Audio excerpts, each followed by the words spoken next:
नमामि संगं नमामि और नमो बुद्धाय, जय भीम, जय संविधान। आज महिला दिवस का स्पेशल आज का जो टॉपिक है उस पर अभी बहनें चर्चा कर रही थी, तो मैं भी थोड़ा सा एक दो बातें रखना चाहूंगी उस पे कि जो कि बाबा साहब का सपना राष्ट्र निर्माण में समान महिलाओं की सशक्त भूमिका जरूरी क्यों और समान महिलाओं की सशक्त भागीदारी भारत की समृद्ध सभ्यता के लिए अहम क्यों। तो इस पे ही बात रखूंगी अभी कि बाबा साहब का जब जिक्र हो रहा था, बाबा साहब ने जैसे उन्होंने बोला भी है कि जितनी पुरुषों के लिए एजुकेशन जरूरी है उतनी ही महिलाओं के लिए भी एजुकेशन शिक्षा जरूरी है। तो उन्होंने स्पेशल हमें जैसे हिंदू कोड बिल दिया, उसमें हमें पुरुषों से ज्यादा राइट दिए।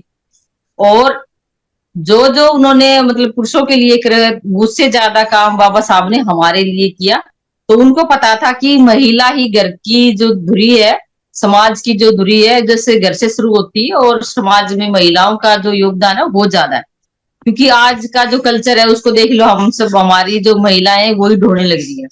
और महिला एक तरह की प्रचारक भी बहुत ज्यादा है, क्योंकि अगर हम कहीं से कोई चीज खरीद के लेके आते हैं तो हम दूसरी बहन को बताएंगे कि देखो मेरी ये चीज मैं साड़ी या सूट लेके आई हूँ तो ये अच्छा है, तो वो उसका यानी कि ऐड करने के लिए एक बहुत ही अच्छा साधन है। क्योंकि उनके पास से जब पढ़ी लिखी हम बहनें नहीं थी तो समझ तो थी हमारे अंदर इतनी, तो हम उस चीज का अपना मतलब जो प्रचार प्रसार का जो साधन है तो बहनों को हम कह सकते हैं, माताएं बहनें जो हम हैं। तो इसलिए उन्होंने बाबा साहब ने उनको अहमियत समझा, उनको बराबर का दर्जा दिलाया। वो एक अलग मैटर है कि वो इंसानियत के नाते जब देखा कि महिलाओं का इतना बुरा हाल है। ऐसे ही ज्योतिबा फूले ने अपने टाइम में महिलाओं की अहमियत को समझते हुए महिला शिक्षा पर जोर दिया।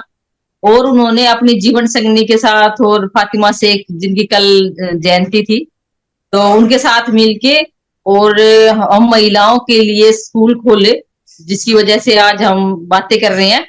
तो इस तरह से हम मतलब हमारी ड्यूटी बन जाती है कि जिसने हमें कुछ दिया है पे बैक करने के लिए हम उस समाज को हमारा देने का मतलब एक तरह की हम हर बार ये ना कहें कि मेरे राइट ये है, मेरे अधिकार। हम बात बात बात बात पे अधिकार की बात ना करके अपनी जो हमारी ड्यूटी बढ़ती है, जो हमारा कर्तव्य बढ़ता है, हम उसको भी सच्चे अर्थ में निभाए। तब जाके हमारा जो बीच का कह रही थी तुम महिलाएं हैं पागल हो। उनकी जो भागीदारी है वो पूर्ण होगी। और अभी एक थोड़ी देर पहले एक मेरे भाई साहब ये सर बोल रहे थे, वो कह रहे थे कि पुरुष जाते हैं मीटिंगों में या प्रोग्रामों में और बहनों को नहीं, अपनी घर की महिलाओं को नहीं लेके जाते। तो उनकी बात से हम कहीं तक मतलब अग्री करते हैं, सहमत है, क्योंकि ये बात सच है। और पुरुष जाते हैं वो बात उनको सबको पता रहती है, लेकिन वो बात वहीं छोड़ के आ जाते हैं, वो घर में कभी नहीं बताते। लेकिन अगर कोई महिला जाती है, मैं अपने घर से ही बताती हूँ कि जब मुझे ये इन प्रोग्रामों में जाने का मौका मिला और हमारे घर में बाबा साहब की लाइब्रेरी थी तो मुझे पढ़ने का भी मौका मिला। तो मैंने जाना कि ये चीज क्या है, मतलब उन अपने महापुरुषों की जब जीवनी हमने पढ़ी तो हमने अपने बच्चों में वो संस्कार दिए कि ये चीज ऐसे नहीं ऐसे है। और ऐसे ही फिर हमने प्रोग्राम में अपने बच्चों को शुरू से ही ले जाना शुरू कर दिया, गोदी से ही। तो मतलब कुल मिला के ये है, जब हम बहनें जाएंगी वहां पे, चाहे भलाई वो रुचि करना हो वो प्रोग्राम, लेकिन जानकारी के लिए बहुत बड़ा मतलब एक साधन होता है। और बच्चों को जो स्टार्टिंग में जैसे हम स्कूल भेजते हैं तो स्टार्टिंग में बच्चों को अच्छा नहीं लगता स्कूल जाना, तो उनको भी ऐसा लगता है कि बोरिंग लगता है कि जैसे ही छुट्टी की बेल बजती है तो बच्चा एकदम फ्री फील करता है अपने आप को कि भाई हाँ मैं जैसे तो कहीं जेल से छूट के आया हो। तो ऐसे ही शुरू शुरू में हम बहनों को भी अजीब सा लगेगा, क्योंकि वहां पे कोई ऐसा चीज नहीं होती कि जो उनका एंटरटेनमेंट का हो। तो वहां पे जानकारी की बात है, तो हमारी रुचि पर डिपेंड करता है कि हम कौन सी चीज ग्रहण करें, कौन सी चीज वहीं छोड़ के आए। तो अगर हम जाएंगे, अगर हमें 10 बात वहां से मिली है तो हम 2-4 बातों को जरूर अपने साथ अपने घर पे लेके आएंगे। वो बातें हम अपने बच्चों में, अपने बच्चों के उसमें रूटीन में अपने खुद हम जब उस चीजों पर चलेंगे तो हमारे बच्चों के उसमें ये बातें आएंगी, व्यवहार में हमारे आएगी तो बच्चों के में भी आएगी। सीधी सी बात है। तो चाहे पंछी हो या शरण हो, तो ये सब चीजें जो हम बातें कर रहे हैं जो पोर्टल पे, जो मेरी जितनी भी मेरी ये कंसेप्ट देती हैं बहनें, गोल्डन रूल पढ़ती हैं, ये सारी की सारी इन बहनों ने इनको अपने महापुरुषों को समझा, पढ़ा, तब उनकी समझ बड़ी हुई। तो इसलिए किसी भी आप महापुरुष को उठा के देख लीजिए, किसी ने भी महिला और पुरुष में भेद नहीं बताया। उन्होंने सभी ने ये कहा, चाहे हमारे जो क्रांतिकारी सामाजिक सुधारक रहे, जिनको उन्होंने भक्ति काल के गुरु बता दिया, चाहे कबीर साहब हो, रविदास साहब हो, बुद्ध से ही जैसे संघ का चल रहा आ रहा है कि बुद्ध ने के टाइम भी 73 महिलाएं अरहत हुई। तो इतना पुराना जो हमारा जो संघ की जो महिलाओं का जो हम इतने पहले मातृ प्रधान समाज होता था, तब हम डिसीजन मेकर थे, हर चीज का था। लेकिन जैसे जैसे हमसे भी पृथ्वी विचारधारा के लोगों ने अपनी रीति रिवाज हम पे लादे और फिर हम ये पीछे गए, तो वो भी एक हमारे लिए मतलब डंप का, हमारा पीछे होने का एक बहुत बड़ा दुष्प्रभाव हम पे पड़ा।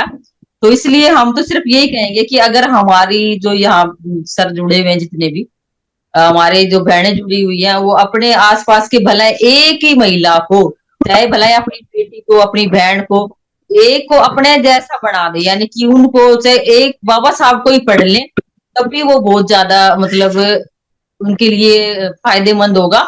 और वो कभी भी अपने रास्ते से नहीं भटकेंगी, वो सदा आगे चलती रहेंगी। उनके अंदर जो भावनाएं आएगी, जो मतलब प्योरिटी की, तो वो समझ जाएंगे कि हाँ, हमें क्या करना है और हमने किस रास्ते पे चलना। वो कभी जिंदगी में उनके पास भटकाव वाली बातें नहीं होगी। अगर कहीं भी वो कहीं भी चली जाती है ऐसी कहीं जगह पे, जैसे हम पॉलिटिक्स में या किसी भी ऐसी जगह जहाँ पे की जो लालच वाली बातें होती है, या कहीं हम किसी और संगठन में चले गए, लेकिन जो हमारे अंदर का जो जमीर जिसे बोलते हैं हम, जो अंदर की हमारी जो विचारधारा है ना, उसको कोई नहीं बदल सकता।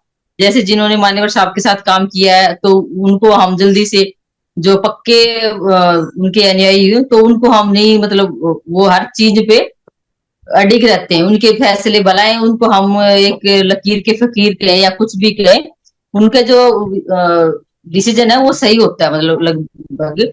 तो इस तरह से हम कह सकते हैं कि हम जब तक समण महिलाएं अपने अपनी जो संस्कृति, जो हमारी जो जितने भी समण महापुरुष रहे हैं, या बुद्ध से लेके अब तक के मान्यवर साहब, आप ये कहना चाह रही हैं कि जिस तरह से कोई भी महिला बाहर जाती है, तो वहां से जो भी कुछ देख कर आती है, जो भी कुछ सुनकर आती है, वो अपने बच्चों के साथ चर्चा जरूर करती हैं, यही कहना चाह रहे हैं ना आप? और इसी तरह से फिर हमारे, हाँ हाँ जी बहन जी, बिल्कुल यही। हाँ, और इसी तरह हमारे पुरुष तो भाई, अब जैसे हमारा प्रोग्राम, इसी तरह अभी एक भाई भी वो ऐसे ऐसे कर रहे हैं, मतलब हो सकता है उनको एंड्रेज नहीं आ रहा हो, तो वो कुछ बोलना चाह रहे हैं। तो बस मैंने यही बात रखनी है जो आपने कही, कि हम जहाँ भी और जाएं, हम अच्छी जगह जाएं, अपने महापुरुषों को पढ़े, अपने महापुरुषों के जो प्रोग्राम होते हैं वहां अपने अपनी फैमिली को लेके जाएं, तो हम जरूर कुछ ना कुछ अच्छा सीख के आएंगे। और यहाँ संघ में तो इतना अच्छी चीजें हमें जो हम बोलते यानी कि रहते हैं, बहन जी, यानी कि समर प्रोग्राम में, बुद्ध विहारों में, जहाँ महापुरुषों के जो भवन बने हैं, वहां पे महिलाओं को अवश्य लेके जाएं, ताकि वो वहां पे क्वेश्चन करें। और क्वेश्चन करेंगी तो आप कुछ ना कुछ बताओगे, जब बताओगे तो वो अपने घर आके नहीं, अपने घर की जितनी भी महिलाएं होंगी उनसे भी चर्चा करेंगी। तो ये जरूरी है। तो इसका मतलब ये है कि भाइयों को, मतलब हमारे पुरुष भाइयों को, महिलाओं को जरूर लेके जाना चाहिए बाहर। क्योंकि पुरुष भाई तो हमेशा बाहर रहते हैं, लेकिन वो घर में आके चर्चा नहीं करते किसी बात की, कि वो कहाँ कहाँ होकर आए, क्या क्या देखा उन्होंने। तो ये बहनों से ज्यादा तेजी से मतलब लोगों के बीच में जाएगा, महिलाओं में फैलेगा। तो बहनों को लेके जाना चाहिए। आपने बहुत अच्छी बात कही। और और दूसरी बात है जी, हमारे जो जो समाज के जो लोग हैं ना, मतलब ये नहीं कि मतलब कोई उनकी नेगेटिव बात नहीं कह रही मैं, वो खुद भी अंदर से डरे हुए हैं कि अगर महिला जागरूक होगी तो कहीं ऐसा ना हो कुछ। अरे अगर महिला जागरूक होगी तो वो आपका मतलब आपसे आगे वो रहेगी, वो हर चीज में वो आपको कुछ तो नेगेटिव में मत लीजिए। आज हम जागरूक है तो हम हर चीज का अपना डिसीजन ले सकते हैं। हम पहले से ही बता देंगे कि इसका इसका अगला स्टेप ये होगा। तो जरूरी नहीं आप उनको नेगेटिव ना लेके उसको पॉजिटिव लीजिए, और उसको मतलब उस गुलामी में अपने आप को मतलब सहनसा मत समझिए। बस मेरे का तो यही कहना था बहन जी। अगर मेरे वक्तव्य में कुछ गलती या गड़बड़ कुछ बोल दिया हो तो मैं संघ से माफी चाहूंगी, संघ मुझे माफ करे। ये भी एक प्रॉब्लम ही है। बहुत बहुत साधुवाद बहन जी, बहुत बहुत बहुत बहुत साधुवाद। साधुवाद जी, बहुत अच्छा बोला। बहुत बहुत बहुत बहुत साधुवाद बहन जी। साधुवाद।